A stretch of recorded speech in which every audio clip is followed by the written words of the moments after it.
Welcome back to the FreightWaves Global Supply Chain Summit, or Global Supply Chain Week, I should say. You can't really talk about the future of supply chains without bringing in the question of blockchain. No, we aren't talking about the value of Bitcoin here. This is not one of those discussions. We are talking about the technology that drives Bitcoin, and that is what blockchain is. And it's also known as a distributed ledger. Information does not flow in and out of some supply chain master system. Rather, it is distributed through the blockchain, through stops on the blockchain that are called nodes. Its theoretical value, its theoretical benefit is a sharing of information to trusted parties in a supply chain and the prospect of a far greater speed in processing of financial information. And that also means a far greater speed in people getting paid. That was always given as a very big advantage of blockchain when it was first considered for supply changes. It would also not be dependent upon just a central authority that might get hacked and disrupted by some foreign actor. That was the theory about blockchain when I first encountered it around 2015, 2016. Blockchain has had about 5 years or so to show its stuff in supply chains. So we wanted to talk about it today. And I couldn't think of anybody better to do it than my old friend Rana Basu. He is the founder and COO of a company called Ondiflo, which has focused on bringing blockchain into the oil patch. And Rana is with us today at the Global Supply Chain Week. So Rana, welcome. Thank you for having me. So why don't you talk first about Ondiflo and what it does? Yeah, so we founded Ondiflo to essentially look at the order to cash, procure to pay processes between vendors and suppliers. And like you rightly mentioned, it's about reducing the time that goes for the payment. And when Ondiflo was started, we decided to focus initially on the logistics aspects of the supply chain. And like you mentioned, in the oil patch, there is a significant portion of logistical activity involved, which is very repetitive. And so Ondiflo, we started by looking at, what are those transactions that lend themselves to a certain level of automation. And in the last 25 years, we've been trying to seek this automation. What can we do to get certainty on transactions and thereby be able to pay for these transactions? And earlier we had EDI technologies, API technologies. I think what blockchain has brought in and what Ondiflo decided to leverage was that aspect of trust. And so by having an immutable distributed ledger, like you mentioned, what that does is it allows parties to feed in, to stream in data from the field as services are being delivered. And what Ondiflo is doing is locking this data into that immutable ledger in such a manner that we have legally enforceable automation. What that means is that that goal of automation can actually mean, in the last 20 years, we've always had our own AR and AP clerks, and their job is to tick and tie information. You said you did this. I need some way to validate, did you indeed do this? And go through that process. And so what Ondiflo is doing is looking for inputs coming in from devices out in the field, putting them onto an immutable ledger in a fully auditable and transparent manner, where the transparency is shared between the buyer and the seller, and thereby we can automate in a legally enforceable manner the various aspects of the transactions that go into building the price, building the invoice, and letting that payment leave. Right. Now let's point out that the term trust in the world of blockchain is not just I trust you because you're a nice guy. It is the technology itself that provides that trust, the sharing of information across the distributed ledger that ensures that a player in it, that we know what they're getting, what they're paying, where their money, not I shouldn't say where their money's coming from, but but where the flow of funds and their flow of ownership of property has a immutable ledger that proves all that. Yes, and I can give you a very simple example. It's, if we're monitoring a tank of oil, and then the gauge on that tank of oil says, hey, I need you to send me a truck to take the oil away. And so we can create a request and send it to the trucking company. And that is recorded on the ledger. And now that acts as an order that is not coming from a human being, but from a device. But it can be trusted because it's on the ledger. Then the truck starts moving. We have a device on the truck which is saying its location. it's giving its timing. And so we can see how many hours were spent on the job, how many miles were spent on the job. And each of these pieces of information in near real time are coming into that ledger in an immutable fashion. Let's say the trucker on his way to the oil tank, there is a tree across the road and he cannot complete the job, still wants to get paid for his hours spent. He takes a picture of that tree, and now the location and the picture of the tree are part of that immutable record. And so, even in situations which could normally give rise to dispute, we can trust each other because this information is coming in, it's flowing in near real time. And so, both sides can then trust and validate, and it's fully auditable. And so, the automation can move forward. Right now, so this is very much an Internet of Things type of application. But let's point out, I just this was when I first started dealing with blockchain, and I was trying to get my non-technical head around it. It took me a while to sort of realize that the kind of thing that you're talking about really could happen now, but it all goes into some kind of central location. That's the kind of database that can get hacked, and that doesn't have as much trust. The information that, let's say, is coming in through an Internet of Things off the truck now will be distributed through the ledger. And I know that anytime when I was dealing with blockchain early on and I was talking to somebody about it, I'd say, okay, how does this improve things over that kind of information going into a central location? That was always the question I asked. So it's always important to point that out, that some of information coming off a truck in an Internet of Things can exist now, but it's the distribution that's different. Exactly. Very true. Very true. And I think what makes it more trustworthy is that, if you think a transaction's value is a few $100s, a few $1,000s, it creates a huge disincentive for somebody to spend millions of dollars to hack into something and only recover a few $1,000s. And so by creating that immutable, which is a property of distributed ledgers, I think that's what is enabling corporations and enterprise adoption really is what is improving, because the technology natively is so secure and so difficult to hack. And like you said, if I were operating my database, I can make changes to my database and wipe out my fingerprints. Blockchain prevents that and makes it very, very expensive to do it. And so I think that's why we are seeing that there has been a gradual shift for enterprises to recognize the differential benefits of making this technology part of their stack. All right, now you and I could have had this conversation, let's say back in 2016, because we've kind of been talking about the theory of blockchain. Talk about the applications, not just for your company, but where else you've seen it being adopted in the blockchain, and then we'll talk about where it hasn't been adopted. The kind of start and stop of this technology. Yeah, for sure. I mean, the biggest, you started out by pointing out, cryptocurrencies is the most popular and the most well-known use case. But beyond cryptocurrencies, I think those transactions which are of small complexity and very repetitive give themselves up to a lot of automation. So we've been looking at blockchain for the supply chain, for logistics part of the supply chain, from the perspective of those transactions that lend themselves to validation, electronic validation. In many cases, in some cases, human intervention is needed for that validation.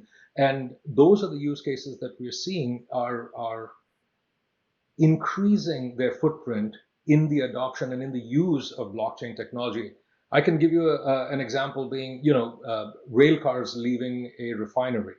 So again, and it's sticking to the oil patch for the moment, and you can see that here is another set of transactions that can be relatively well automated because there's lots of metering available, both at the load and where it's being transshipped at the destination as well. There is a series of electronic surveillance mechanisms as a rail car moves through, similar to what we're doing with trucks. And you can then see how that could also then be expanded onto container traffic, and we've all heard about the experiments and that Walmart has done, and that Maersk has been doing. And so looking at the larger supply chain, and through our efforts with BIDA, your sister group, we've been seeing that this the applicability is not just restricted to a particular, we started looking at field services, but field services in the oil patch, you could think of telecom companies sending out crews to repair telecom. Last week, we had a natural disaster here in Houston or in Texas.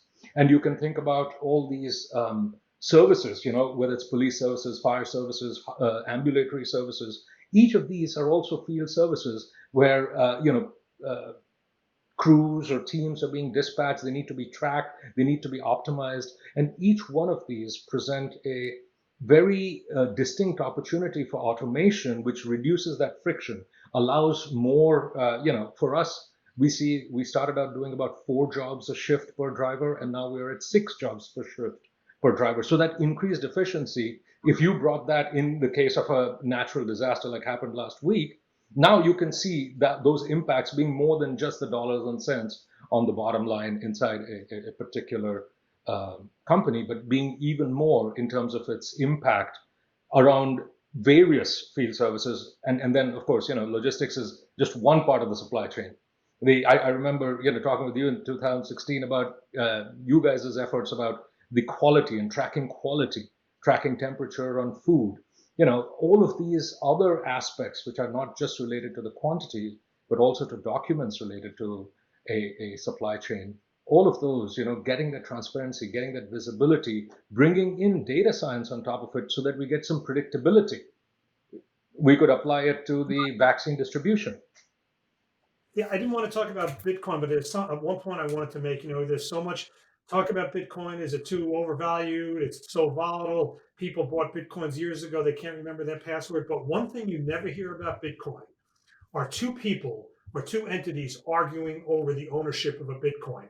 And why is that? Because the trail that put that Bitcoin into somebody's hand is on the blockchain. It's immutable, and the trust level, of course, is as high as it can be. So that's an important point, I think, in driving home the trust part of it and the shared ledger part of it, that Bitcoin, with all the trading, with all the volatility, with all the craziness, you never, ever hear of a dispute over the ownership of a coin.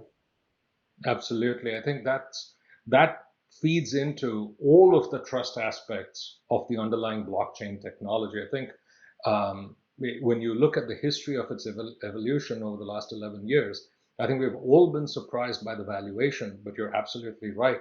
While we have heard about various ways in which people have been compromised at exchanges, the actual chain, the blockchain itself, has never been compromised, at least yet. And you see the same thing when it comes to Ethereum. And I'm very reassured that more and more enterprises, more and more companies, government agencies are beginning to take notice of that. And just to throw some spice in there, maybe we're going to see blockchains that are government run here pretty soon. You and I have talked about this once, I think, about the human aspect of this. And the human aspect of it is that if you're trying to get a company to adopt a blockchain, maybe they do a blockchain just within their own internal operations as a stepping stone to bringing it to a broader audience. But for you to get that kind of adoption, you need to talk to a CEO, a CIO who's kind of open to this new idea. This is not the human aspect of this, and the willingness to kind of take a leap away from the way business has been done for years is pretty significant. So what are you finding out there in terms of acceptance? So, we've been pretty focused on the oil patch. And as you know, last year, starting with the Saudi-Russia conflict, which brought down prices, and then with the pandemic kind of creating a huge amount of pressure, there's been a certain pragmatic dissociation from emerging technologies. Each company, each of the oil producing companies are on a digitization journey, and in many cases it has slowed down. There has been, though, the positive impact of the last few months where we are seeing prices coming back to rational levels. There's been a certain amount of consolidation on the service company side, which is again allowing companies a little bit of breathing room and space to look at emerging technologies and bringing it back in-house. So in that within the oil industry particularly, we did see there was a certain period of time for 6 to 9 months where a lot of the attention and efforts were reduced, and there was a lot of cost cutting, there was a lot of elimination in terms of resources and people. But with the start of this year, I think we are seeing that people are again, and with the incredible rise in the value of cryptocurrencies, which is making people take another more direct look at the underlying technology, we can see that the adoption journey has picked up again. But you're absolutely right. There has to be a CIO, a CTO, a CEO who decides to sponsor this kind of a step forward. And when you have that leadership support, then it kind of allows the trickle down impact on the absorption of the technology and in beating that inertia. If we have a current process, we have a current investment, and now that has its own inertia. So to be able to break out of that, having that leadership that recognizes the value. I was really, really impressed to see Elon Musk's perspective on Bitcoin having changed so much. And you can see a leadership changing, and that can drive the direction of a technology and a company. And so we've been working with a few companies who have been coming back to revisiting their digitization journeys and how they are interacting with emerging technologies, data science, IoTs, and blockchain. So the next part might sound like self-promotion here for FreightWaves, but it's not. It's truly a legitimate question, and that is that you can go to a company and they can adopt some kind of blockchain technology for their own operations.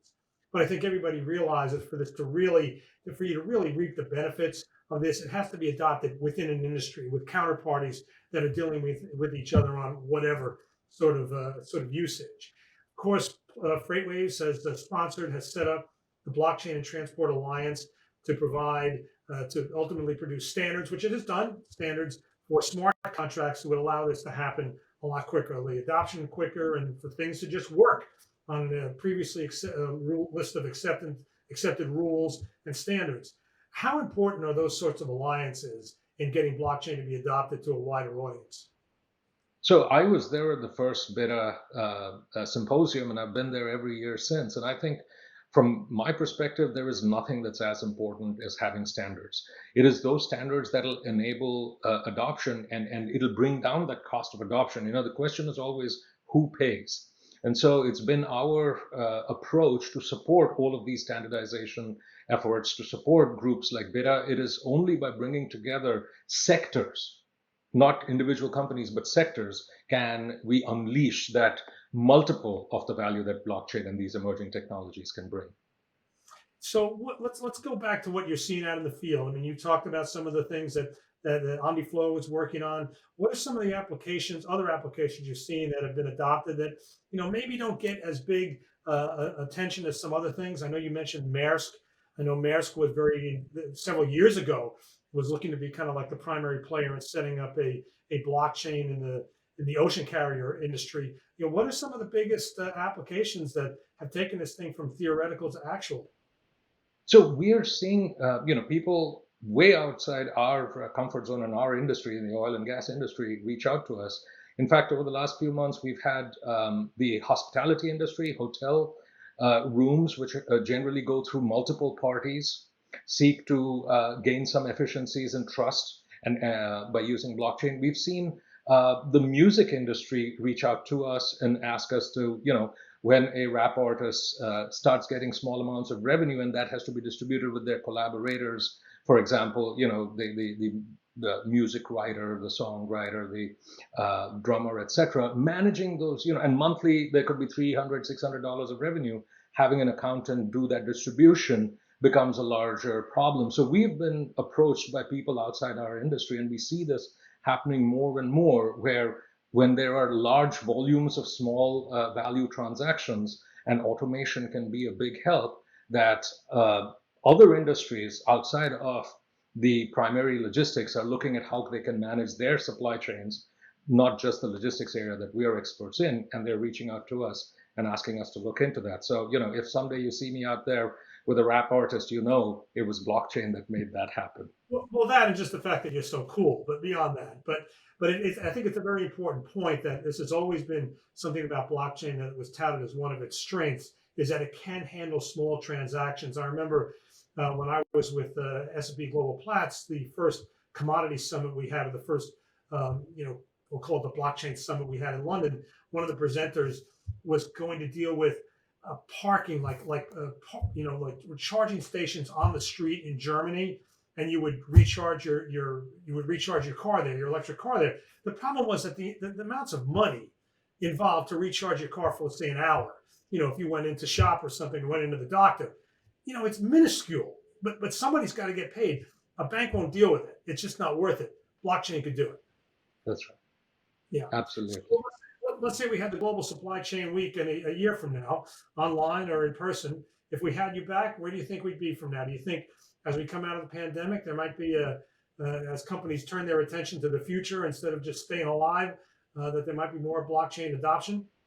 I definitely believe that we are seeing signs of that coming in, and fingers crossed. I think this technology has now ripened enough and there's enough social acceptance of it that the adoption barriers are dropping. So next year, we should be able to share much bigger adoption stories. And I'm not going to put you on the spot and ask you to tell me where you think Bitcoin will be in a year. It'd be tough enough. Well, no, sir. I'm going to avoid that one. It'd be tough enough for you to predict where it's going to be in a week. Right. Remember when 300% volatility was considered high? Now we're in thousands. So I know. There was just a joke outside it. when the market first went berserk in, I think that was December 2017. The joke was a father asked his son, "Son, what do you want for Christmas?" And the son says, "I'd like a Bitcoin." And the father says, "What do you need with a $15,000 Bitcoin? How am I going to afford a $16,000 Bitcoin? And what would you do if I gave you a $17,000 Bitcoin?" Anyway, we want to thank Rana Basu of Ondiflo, the COO and founder, for joining us today to talk about blockchain in the supply chain. We hope to have you back at a future FreightWaves event. I am John Kingston, the editor-at-large of FreightWaves. Thank you for joining us, and stay tuned for more of this great event. Thank you.